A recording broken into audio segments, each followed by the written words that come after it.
것은 아니잖아요. 그러면 이와 같은 위장운동 촉진제는 어떤 작용 기전으로 작용을 하게 될까, 지성아? 우리 몸의 어디를 건드리면 위의 근육과 식도의 근육이 움직일까? 그렇지. 자율신경계를 건드리게 되면 우리가 그러한 위와 식도가 이렇게 움직이게 되는 그러한 이제 역할을 하게 된다라고 보시면 좋을 것 같습니다. 그렇다면 우리가 이와 같이 자율신경계를 건드리는 약제를 사용을 하게 되면은 또 여러 가지 그에 따른 부작용이 야기가 될 수가 있겠죠. 그래서 우리가 그런 부분에 대해서 생각을 해봐야 되는 것이고, 그래서 이제 이러한 컨셉을 가지고 이 치료의 알고리즘을 생각을 해보면 우리가 앞에서 봤듯이 이러한 걸드는 증상만으로 내시경도 하지 않고 바로 시험적으로 약을 쓸 수 있을 만큼의 어떤 티피컬한 증상이 있다라고 얘기를 했어요. 그래서 이런 걸드 환자가 가지고 있는 티피컬한 증상이 뭐였니, 도영아?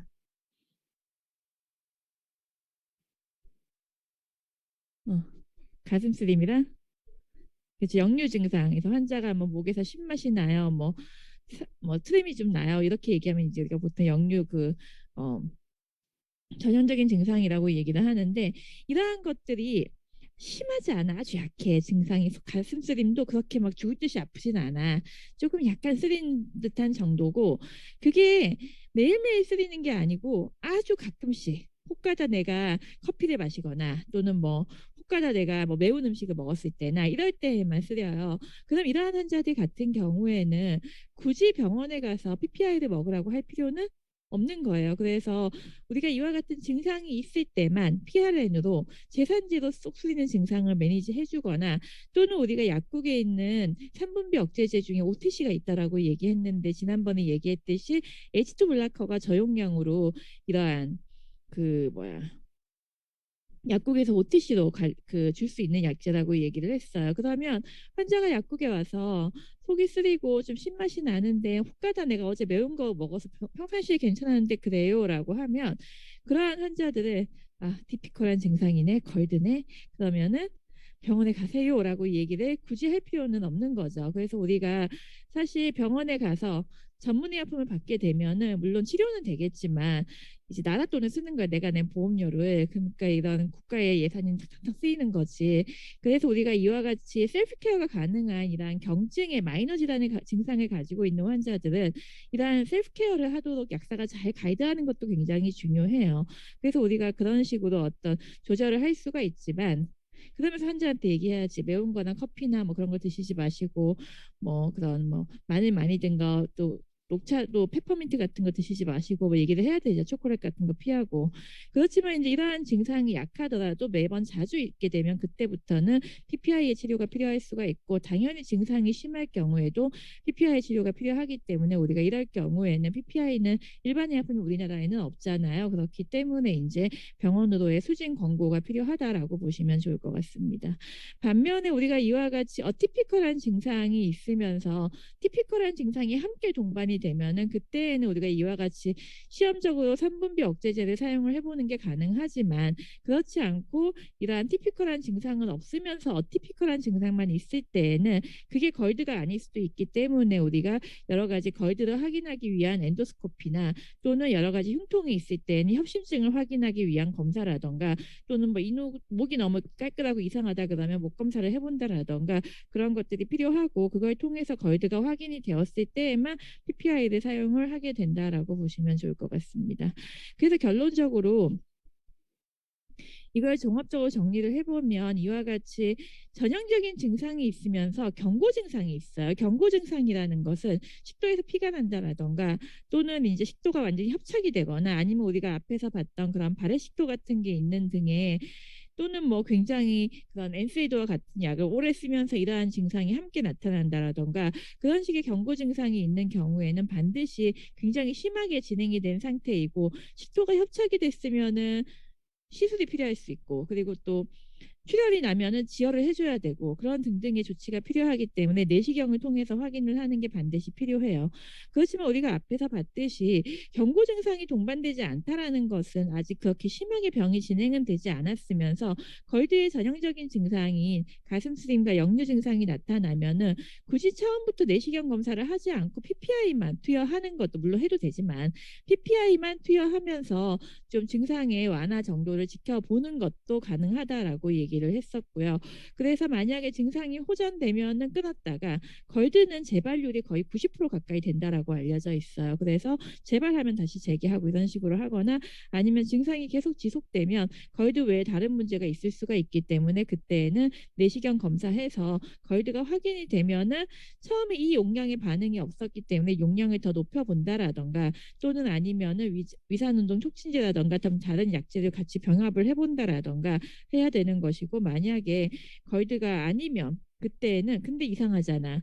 환자는 내시경에서는 걸드가 안 보이는데 식도염이 안 보이는데 뭔가 계속 속이 쓰리고 신맛이 난대. 그러면 뭔가 산이 역류를 한다라는 건데 아직 그게 염증 반응까지는 일으키지 않았다라는 것을 의미를 하는 거잖아요.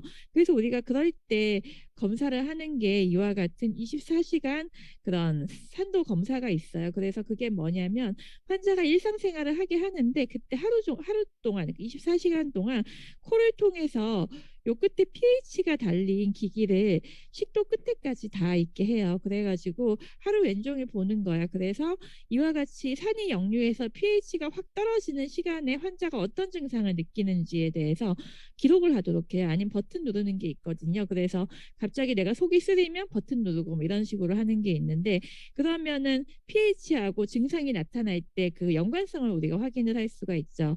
그렇다면 우리가 그럴 때 어떤 그 약물을 어떤 시간에 복용을 하는 게 좋을지 또는 약물을 어떤 약을 쓰는 게 좋을지를 우리가 판단을 할 수가 있기 때문에 그런 식의 추가 검사를 해서 좀 더 이제 그 세심하게 검사를 하게 된다라고 보시면 좋을 것 같습니다. 그렇지만 이제 아까 얘기했듯이 어티피컬한 증상이 나타나는 경우인데요. 어티피컬한 증상이 있으면서 티피컬 증상이 같이 있으면 그거는 걸릴 확률이 굉장히 높죠. 그러면 우리가 티피컬 증상이 나타나는 거와 똑같은 방법으로 치료를 하면 되지만 환자가 티피컬한 증상은 없고 어티피컬한 증상만 있는 경우에는 걸드일 수도 있지만 다른 거일 수도 있기 때문에 그런 다른 거에 대한 감별 진단이 필요하고 다른 게 괜찮고 걸드가 확인이 되면 그거에 따라서 이제 치료를 하면 된다라고 보시면 좋을 것 같습니다. 그 생활습관 변경은 앞에서 얘기했으니까 한번 보시면 될 것 같고요. 그래서 결론적으로 우리가 약물요법을 생각을 해봐야 되는 건데 약물요법 중에서 가장 근간이 되는 거는 이와 같은 3분비 억제제고 그 중에서도 PPI가 가장 효과적이고 이제 효과적인 약제라고 알려져 있어요. 증상이 계속 있을 때에는 제산제 추가적으로 함께 이제 속쓰림 증상을 완화하기 위해서 쓸 수 있고 그 외에도 우리가 앞에 얼서에서 배웠던 각종 점막 보호제를 사용을 할 수도 있지만 이 질환 같은 경우에는 추가적으로 이와 같이 위장 운동을 촉진시키는 그러한 약제를 사용을 할 수도 있고 그래서 아까 지선이가 얘기했듯이 이러한 약제가 우리 몸의 여러 가지 자율신경계를 건드려서 그래서 아세티콜린이나 도파민이나 세로토닌이나 이러한 것들을 건드려서 궁극적으로 이제 이런 신경 호르몬들이 위장 근육을 빵빵 움직이게끔 도와주는 그러한 역할을 한다라고 보시면 좋을 것 같습니다.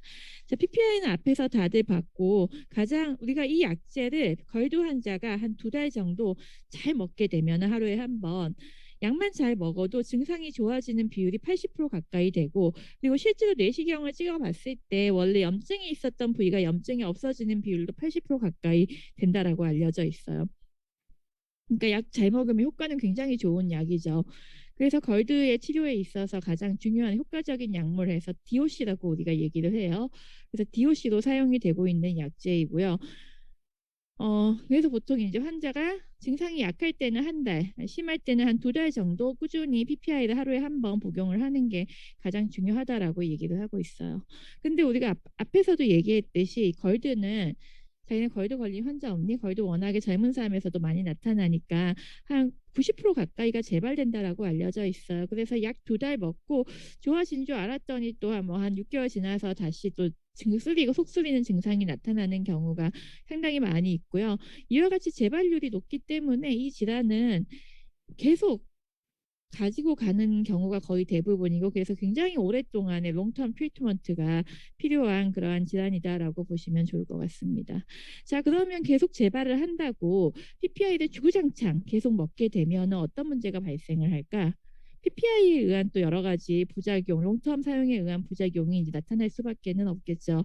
그래서 우리가 가능하면은 환자가 계속 증상이 자주 잘 치료가 안 되고 계속 심각하게 나타나면서 이와 같이 증상이 심각하고 합병증까지 동반되고 치료가 계속 안 되는 경우에는 우리가 이와 같이 유지요법을 가져가는 경우가 있는데 어차피 얘는 증상이 좋아졌다가 다시 또 스트레스 받거나 또는 뭐 음식을 그렇게 먹거나 또는 뭐 최근에 뭐 집 소화 안 되는 음식을 아주 배 터지게 많이 먹었거나 그러면 또 이렇게 증상이 재발을 하는 것이기 때문에 우리가 증상이 심한 환자가 아니라면 거의 대부분은 이와 같이 PRN으로 약물을 투여하거나 PRN은 뭐야? 증상이 있을 때만 그때 하루에 한 번씩 약을 복용을 하거나 또는 환자가 그 재발 증상이 있는 게 조금 더 자주 있다 그러면은 한 약을 2주 정도 복용을 해보고 끊어서 좋아지면 다시 끊고 그래서 또 끊으면서 괜찮으면 계속 갔다가 다시 또 재발하면 쓰고 하는 그런 인터미턴트 드럭 세라피를 하는 경우도 많이 있어요. PRN과 인터미턴트는 달라요. PRN은 정말 한 번 먹는 거고 이 간헐적 요구 약물요법은 한 몇 주 정도는 한 보통 2주에서 4주 정도는 약을 먹고 또 끊었다가 다시 또 재발하면 약을 먹고 이런 식으로 이제 하는 그러한 요법이 거의 많이 사용이 되고 이렇게 사용을 하면 그래도 우리가 PPI를 롱텀으로 사용을 했을 때 나타나는 부작용을 그나마 최소화할 수가 있겠죠. 근데 이제 문제는 아까 얘기했듯이 증상이 굉장히 심각한 환자들이고요. 이러한 환자들 같은 경우에는 2달 치료해서 낫지 않는 경우가 상당히 많이 있어서 보통 이제 2달 이상 최대 이제 12주까지 치료를 하게 되고 12주 정도 치료를 해서 좋아지면은 그냥 끝나면 되는데 그렇지 않은 경우에는 이제 더 유지요법을 해야 되고 그리고 환자가 한 한 달 정도 약을 먹여보고도 증상이 계속 심하고 그러면은 원래 그 뭐야 PPI는 QD로 사용을 하는데 우리가 H8균에서도 PPI를 BID로 복용을 했잖아요. 마찬가지로 우리가 증상이 심할 경우에는 PPI를 아침 저녁으로 BID로 사용을 하기도 한다라고 보시면 좋을 것 같습니다. 그리고 이제 이 PPI가 가장 효과적이지만 H2 블라커도 못 사용하는 거는 아니에요. 특히나 이제 그 증상이 경할 때에는 사용을 할 수가 있고 그리고 또 환자에 따라서는 PPI로 증상이 잘 문 좀 닫을래? PPI로 증상이 잘 조절되지 않는 경우에 그럴 때 이제 PRN으로 H2 블라커를 한 번씩 사용을 하게 되면은 작용 기전이 다르니까 그래도 좀 이렇게 다르니까 좀 이제 그래도 약물 치료에 도움이 될 수 있다라고 보시면 좋을 것 같은데 아까 PPI는 굉장히 2달만 먹어도 치료 효과가 굉장히 높았잖아요. 근데 H2 블라커 같은 경우에는 효과가 있기는 하지만 그게 좀 약해요. 그래서 임상시험에서 한 3달 정도 복용을 했을 때 증상이 좋아지는 게 한 60%, 그리고 내시경적으로 치료가 되는 확률이 한 50% 된다라고 알려져 있고 그 얘기는 뭐예요? PPI가 가장 효과적이고 그거에 잘 듣지 않을 때 그때 서플리먼트로 사용을 하는 게 좀 바람직하다라고 보시면 좋을 것 같고 그리고 또 이제 유지요법을 해야 되는 그런 증상이 심한 환자에서 PPI의 장기 사용이 부작용 때문에 이제 문제가 되는 경우에는 어느 정도 H2 블라커가 도움을 줄 수는 있다라고 보시면 좋을 것 같습니다. 근데 이 H2 블라커가의 문제가 계속 롱텀으로 사용을 하게 되면 어느 순간부터 약이 더 이상 효과를 나타내지 못하게 돼요. 그래서 이와 같이 그런 톨러런스가 나타나기 때문에 이것도 이제 사실은 롱텀으로 사용이 하기에는 좀 리미테이션이 있다라고 보시면 좋을 것 같습니다. 그래서 H2 블라커는 우리가 앞에서 얘기했듯이 BID로 사용이 된다라고 얘기했고 그리고 거기에 추가적으로 제산제도 사용을 할 수가 있는데 그런데 이제 아까 앞에서 얘기했듯이 이와 같은 걸드 환자에서 추가적으로 좀 사용을 해볼 수 있는 게 위장운동 촉진제라고 얘기를 했었고 이 위장운동 촉진제는 사실 임상에서 굉장히 많이 보게 될 거예요. 워낙에 왜 노인분들 같은 경우에는 꼭 걸드가 없더라도 나이가 들었다는 것 자체가 내 생리 기능이 떨어지게 하는 거니까 워낙에 소화 기능이 떨어지게 되면서 똑같이 젊었을 때랑 밥을 먹어도 소화가 잘 안 돼요. 그런 분들이 많이 있고 그러면서 변비 오는 경우도 많이 있고 그리고 또 나이 드신 분들이 약제 많이 먹으면서 뭐 혈압약이나 당뇨약도 이렇게 먹으면서 위에 부담이 돼서 소화가 안 되는 경우도 많이 있고 해서 우리가 그런 경우에 의사들이 항상 깔고 있는 약제 중에 하나가 이 위장 운동 촉진제예요. 그 소화제 우리가 흔히 얘기하는 뭐 배아제나 회스탈 같은 경우는 효소제이기 때문에 얘가 위를 움직여주는 게 아니고 그냥 음식물이 소화되는 거를 조금 더 잘 분해되게끔 도와주는 약이잖아요. 물론 이제 그런 것도 쓸 수도 있지만 환자가 막 변비까지 있고 전혀 위가 막 움직이지 않는 그러한 상황, 잘 움직이지 않는 그러한 상황에서는 이 위장운동 촉진제를 사용을 하게 되면은 굉장히 이제 속이 더부룩하고 이런 것들을 좀 해결을 할 수가 있고, 그리고 또 이 약은 언제도 많이, 그래서 우리가 환자들이 소화불량이 있는 경우에 변비 있는 경우가 상당히 많이 있어요. 위장 운동이 같이 안 되니까. 그다음 이런 위장 운동 촉진제를 사용을 하게 되면은 장 운동도 좀 움직이게 하니까 변비도 같이 해결이 돼서 임상에서는 많이 사용을 할 수밖에는 없겠죠. 그리고 또 왜 자기네도 많이 경험했겠지만 간혹가다 속 메스꺼운 경우 많이 있죠. 그래서 뭐 젊은 멀쩡한 사람도 그런데 뭐 나이 드신 분들이나 환자들 같은 경우에는 더 그렇겠죠. 우리가 토하는 거를 갖다가 좀 유식한 용어로 뭐라고 얘기하니? 수민아. 어. 토한다라고 얘기하지 않을 거 아니야. 좀 유식하게 뭐라고 얘기해? 어? 구토라고 얘기해. 그리고 속이 메스꺼, 왜 토하기 전에 속 메스꺼운 거 있잖아. 그거를 조금 유식한 용어로 뭐라고 얘기해?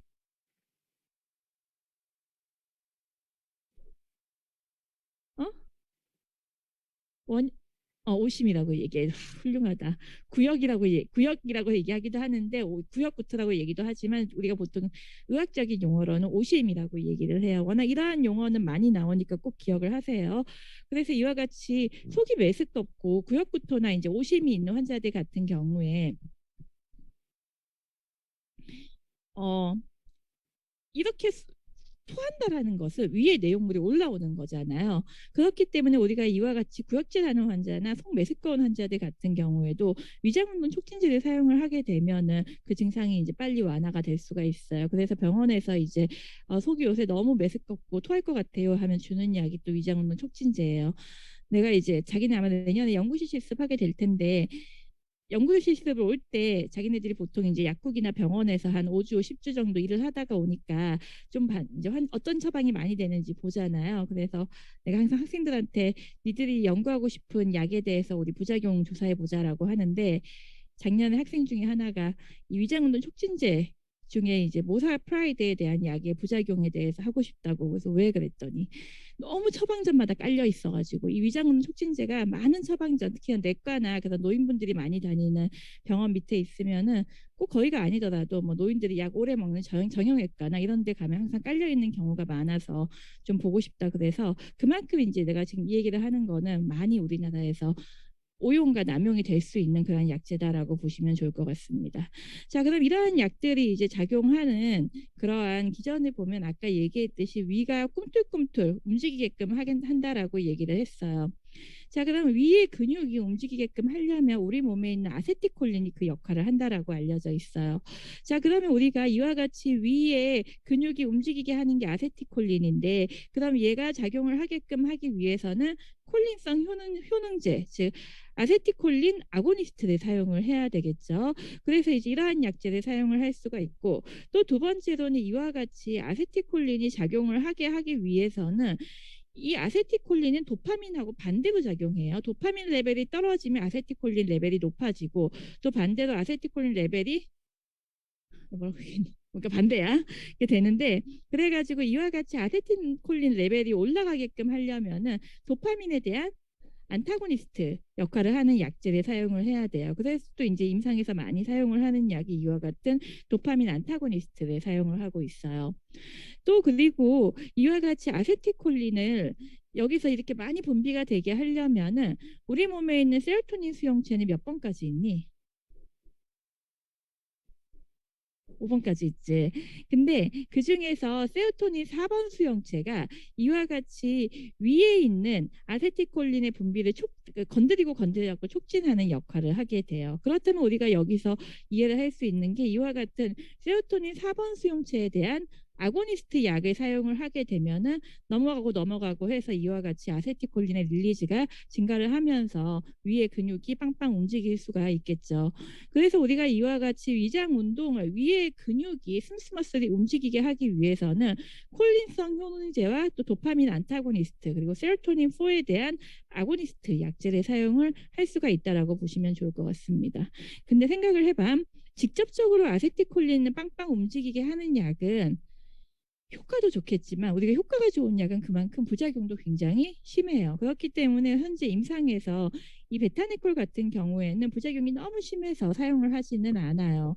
그렇다면은 직접적으로 아세틸콜린을 막 건드리는 게 아니고 넘어가고 해서 건드리게 되면은 조금 더 부작용을 줄이면서 효과는 유지를 할 수가 있겠죠. 그래서 실제로 임상에서 많이 사용을 하는 거는 이와 같은 도파민 안타고니스트와 세로토닌 4에 대한 아고니스트를 이제 일반적으로 가장 많이 사용을 한다라고 보시면 좋을 것 같습니다.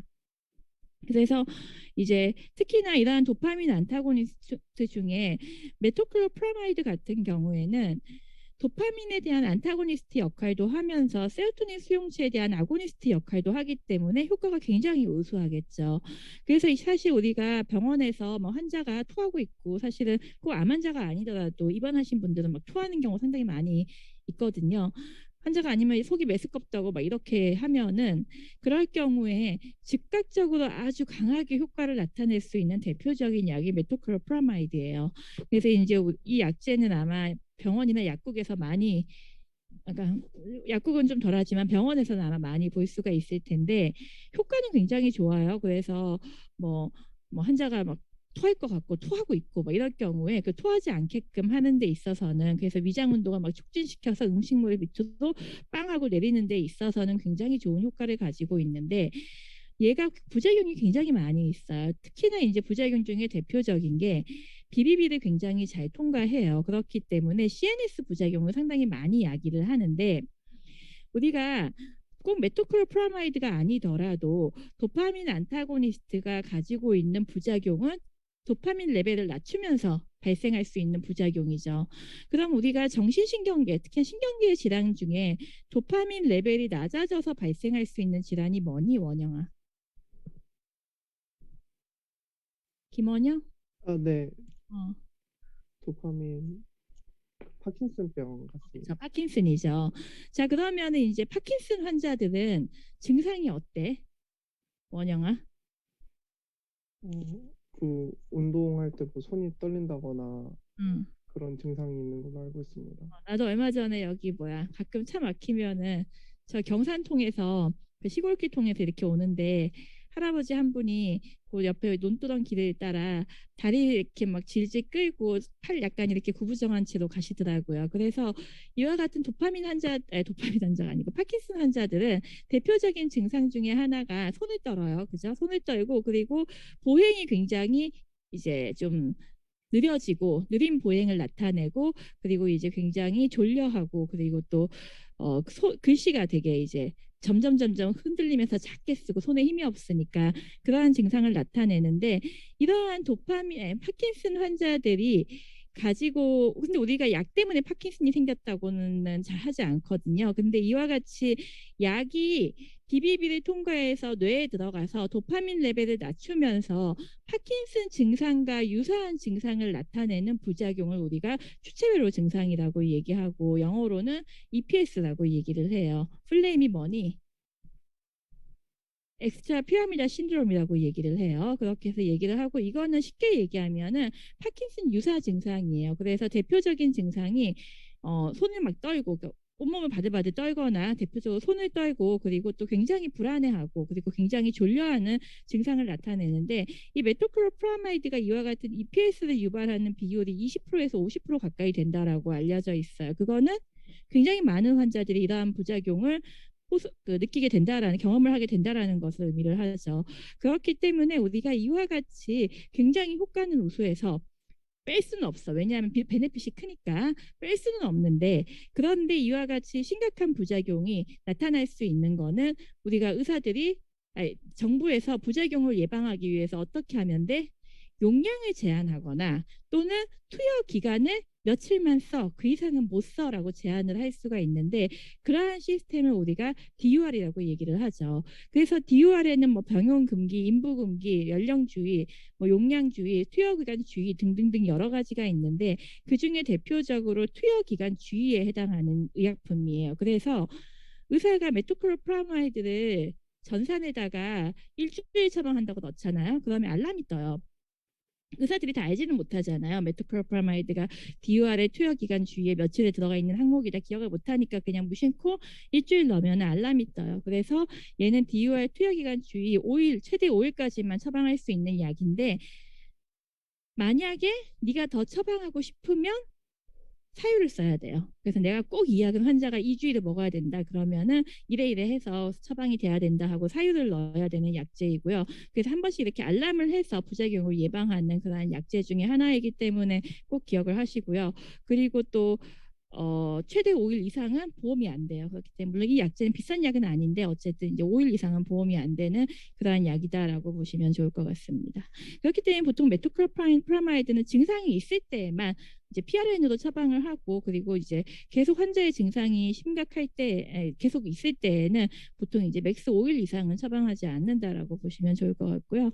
그래서 이제 이와 같은 이러한 메토크로프라마이드가 BBB로 워낙에 잘 통과해서 CNS 부작용이 워낙 많이 일어나다 보니까 우리가 좀 지속적으로 소화가 잘 안 되고 변비가 있고 이러한 환자들한테 좀 그래도 안심하고 쓸 수 있는 약이 돈페리돈이라는 약이에요. 그래서 이 약제가 아마 나중에 병원에 있으면은 모티비움 M 정이라고 해서 굉장히 많이 이제 처방이 되는 거를 확인을 할 수가 있고 처방전마다 깔려 있는 거를 확인을 할 수가 있을 거예요.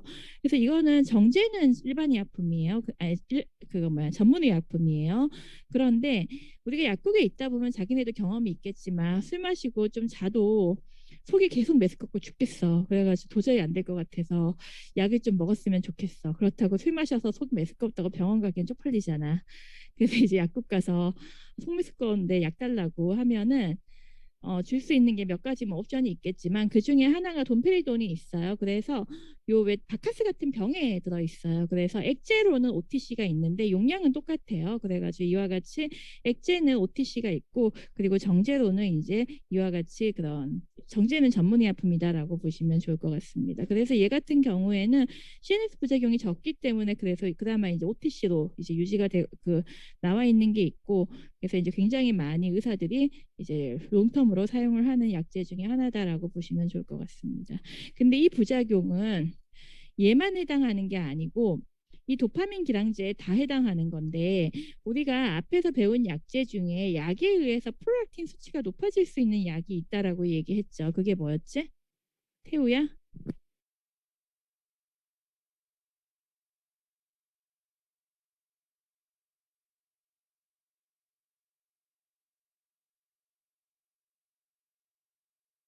잘 기억이 안 납니다. PPI였죠. 근데 우리가 프롤락틴 수치는 도파민하고 반대작용을 해요. 그래서 우리가 이와 같이 도파민 레벨이 떨어지면 프롤락틴 수치가 올라가고 그래서 우리가 파킨슨 환자들이 도파민 약을 먹게 되면 오히려 또 프롤락틴 수치가 내려가게 돼요.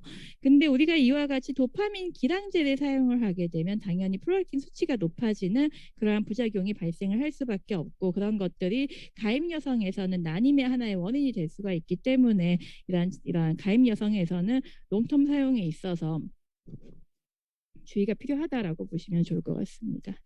자, 그래서 메토크로프라마이드하고 돈페리돈은 워낙에 오래된 도파민 기량제고 이와 같이 대표적인 위장운동 촉진제인데 얘의 문제는 위에 있는 도파민 리셉터에만 작용을 하는 게 아니고 넌 스페시픽하게 도파민 리셉터에 대한 안타고니스트 작용을 하기 때문에 각종 부작용이 야기가 되게 돼요. 그래서 우리가 그렇다면 위에 있는 도파민 리셉터에만 가서 작용을 하게 되면은 전신 부작용을 좀 최소화할 수가 있잖아요. 그래서 개발된 약이 이토프라이드하고 레보살피라이드예요.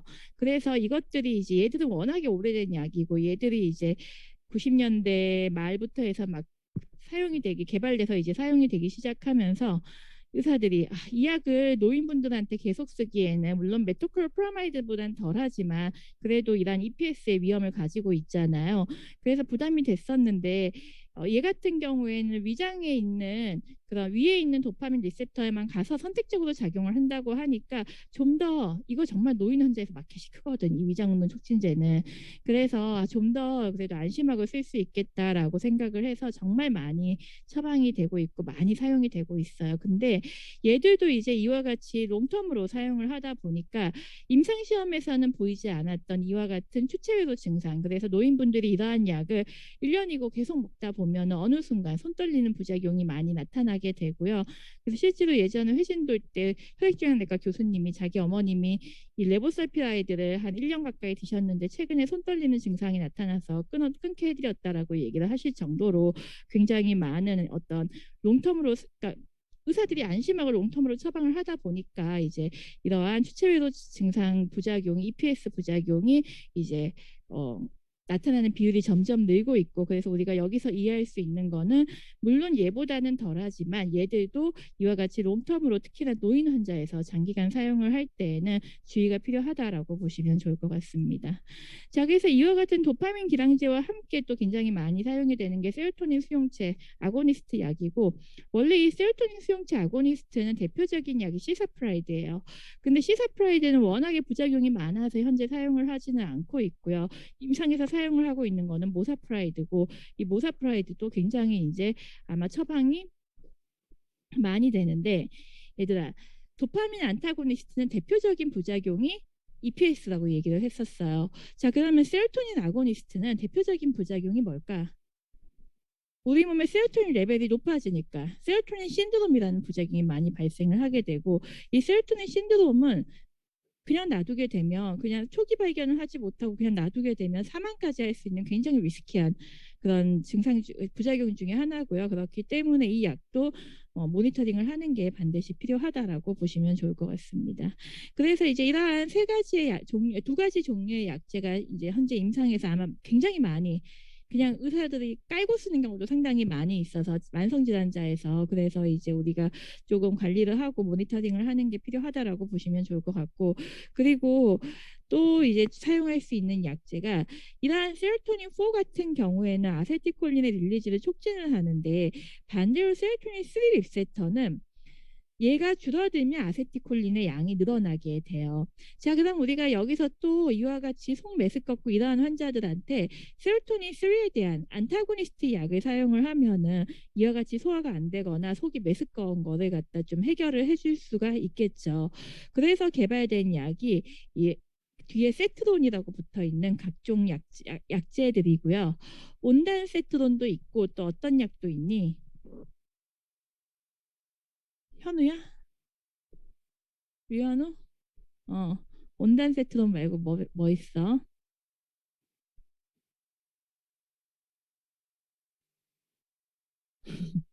그라니 세트론, 뭐 팔로노 세트론 들어봤지? 그치? 약물책 봐봐 있을 거야. 그래서 그러한 약제들이 이제 굉장히 많이 사용이 되고 있고, 또 이러한 약제는 부작용도 굉장히 적다라고 알려져 있어서 가장 최근에 개발된 하나의 어떤 신약 중에 하나인데, 그러니까 어떻겠어? 비싸겠죠. 근데 이제 문제는 뭐냐면 얘들이 굉장히 세요, 효과가. 그래서 어떤 환자들이 굉장히 이 약을 잘 듣냐면, 우리가 약 쓰는 사람 중에 속 메스꺼운 부작용이 가장 문제가 되는 환자들이 누구니? 어? 어떤 환자들이야? 병원에서. 우리가 이 약하면은 구역구토 부작용을 생각해야지. 항암제죠. 그래서 이러한 암 환자들이 항암제 자체가, 어떤 항암제 같은 경우에는 구역구토를 유발하는 확률이 90%인 약도 있고, 대부분의 항암제들은 구역구토를 유발하는 확률이 50% 가까이 된다라고 알려져 있어요. 그러면 10명 중에 5명은 항암제 투약받고 다 토하고 난리가 나는 건데, 암 환자들이 토하고 난리가 나면 어떻게 돼? 약 먹는 것도 문제지만 먹어도 문제니 영양분 섭취에 있어서 문제가 되겠죠. 그래서 우리가 이런 암 환자들 같은 경우에는 물론 항암제에 따라 좀 다르기는 하지만 대부분의 경우에 항암제를 투여하기 전에 예방적으로 구역구토를 예방하는 약을 사용을 하는 경우가 거의 대부분이에요. 그래서 우리가 이와 같이 암 환자에서 이렇게 심하게 발생하는 구역구토를 예방할 수 있는 대표적인 약이 이 세트론 계열의 약들이고요. 이러한 암 환자들한테 이러한 약을 쓰면 별로 효과가 없어요. 그래서 이 세트론이 가장 효과적이라고 알려져 있고요. 그렇기 때문에 우리가 현재 이 세트론 약들은 항암제를 쓰는 환자에서만 보험을 해주고 있어요. 암 환자에서만 보험을 해주고 있고 일반 사람들이 속 메스꺼울 때 세트론 쓴다고 해서 효과가 없을까? 작용기전상은 효과가 있겠죠. 그렇지만 현재 비보험이기 때문에 굳이 사용을 할 필요는 없는 것이고 그리고 또 굉장히 약제가 비싸기 때문에 이런 거는 하나의 막 정확하게는 모르겠지만 10원 뭐 20원 이렇게 할 거야. 근데 이런 것들은 거의 하나에 600원 뭐 800원 어떤 건 1600원 뭐 이렇게 하거든요. 그래서 굉장히 이제 비싸기 때문에 거의 대부분 이러한 세로토닌에 대한 3에 대한 안타고니스트인 이 세트론 계열의 약제들은 암 환자에서 속 메스꺼운 거를 예방하기 위한 목적으로 사용을 하고 일반적인 환자는 굳이 사용할 필요는 없는 약제다라고 보시면 좋을 것 같습니다. 그래서 이 세트론도 굉장히 중요한데 우리가 항암제는 2학기 때 아마 한 섹션으로 해서 또 한 거의 반 학기 동안 배우게 될 거예요. 그래서 그때 다시 한번 보도록 하겠습니다. 그리고 이제 그 외에도 뭐 이런 점막 보호제 당연히 사용을 할 수가 있는 것이고 이러한 거위도 환자에서 좀 특이하게 사용을 하는 약이 바클로펜이에요. 그래서 이 바클로펜은 아마 처음 보는 약은 아닐 거야. 어떤 약이라고 배웠니, 지영아? 박지영? 어디 있어? 어.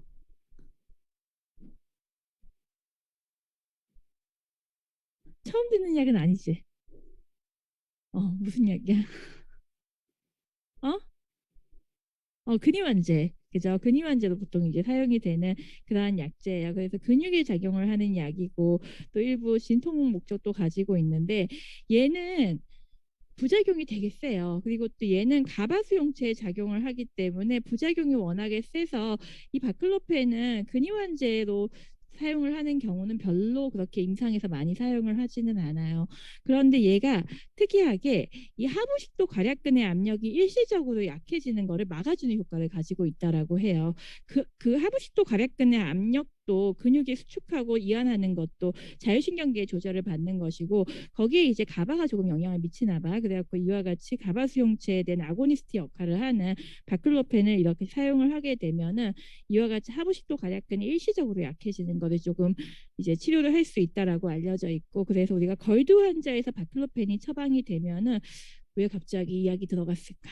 뭐 이게 근위 환자로 썼나 어디 딴 데가 아픈가가 아니고 걸두 환자에서의 PPI랑 같이 처방이 되거나 하면은 그런 경우에는 거의 대부분 이와 같이 걸두 일시적으로 하부식도 괄약근의 압력이 약해지는 거를 막아줘서 이런 증상이 심해지는 거를 조금 막아줄 수 있는 그러한 약제다라고 보시면 좋을 것 같습니다.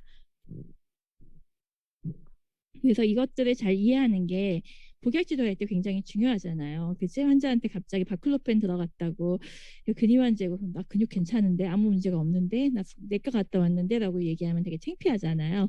그래서 우리가 이 작용 기전을 잘 이해를 하는 게 굉장히 중요하고 그렇지만 이 가바수용체에 작용하는 약들의 대표적인 부작용은 되게 졸려요. 약이. 그렇기 때문에 우리가 이러한 졸리는 부작용에 대한 부분에 대해서 우리가 관리가 필요하고 특히나 그렇기 때문에 이와 같이 졸림 부작용을 가지고 있는 약들 뭐 이러한 것도 있지만 여러 가지 안티콜리너직 에이전트들이나 그런 것들을 우리가 복약 지도할 때는 환자한테 어떤 내용을 얘기해야 되니 현미야? 박현미? 졸려요. 그래서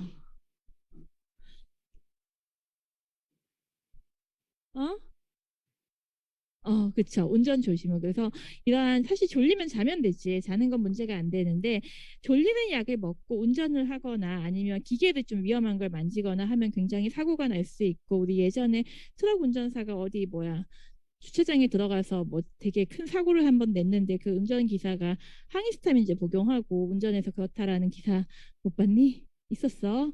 그래서 굉장히 이제 약의 부작용에 대해서 한번 이슈가 됐었던 기사였는데 이러한 졸리는 약들이 가끔 어떤 사람들은 졸리는 콧물약 먹으면은 땅이 위로 올라오는 것 같이 막 졸리고 어지럽다고 하는 경우도 있거든요. 그렇기 때문에 그런 것들에 대한 어떤 관리가 필요하다라고 보시면 좋을 것 같습니다. 그리고 환자에 따라서는 이와 같이 심리적인 요인에 의해서 어떤 굉장히 속쓰리거나 그러한 증상들이 한 번씩 발생하는 경우가 상당히 많이 있고요. 이러한 환자들한테는 이와 같이 항우울제나 항불안제를 함께 사용을 하면서 또 PRN으로 사용을 하면서 매니지를 하기도 한다라고 보시면 좋을 것 같습니다. 그래서 이것도 마찬가지로 국내 가이드라인이 있긴 한데 이 GI 쪽에 있는 가이드라인은 국내 가이드라인은 워낙에 개정을 잘 안 하고 있고 오래된 것들이 굉장히 많아요. 그래서 별로 참고할 거는 없고 미국 가이드라인이 이렇게 미국 소화기내과 학회에서 나온 게 있기 때문에 한번 보시기 바랍니다. 그래서 이것도 마찬가지로 똑같이 과제 해가지고 요거에 따라서 배운 거에 따라서 그래서 39쪽에 있는 케이스를 발표를 하세요. 아니, 숙제를 하시는데 수요일까지 할 수 있겠니? 할 수 있지? 수요일까지 해서 올리시기 바랍니다. 내가 수요일로 수정해 놓을게. 내가 화요일로 사실 올려놨는데 약학과에서 강력하게 반발하더라고. 그래서 수요일로 밀어줬고 난 조금 더 밀어주려고 그랬는데 애들이 수요일이면 된대. 그래서 수요일로 하는 거고 내가 그런 거 아니야. 나는 한 주말까지 밀어주려고 그랬거든. 그리고 발표를 해야 되는데 지금 얼서에 대한 케이스를 한 명이 대표로 발표를 하고 그거를 내가 같이 이렇게 함께 검토를 하는 케이스는 답은 없어요. 케이스는 답은 없고 내가 임상적인 가이드라인에 따라서 이게 가장 적절하다고 판단을 하고 그거에 대한 레셔널만 있으면 돼요. 그래서 그 부분을 한번 잘 생각을 해보는데 상민아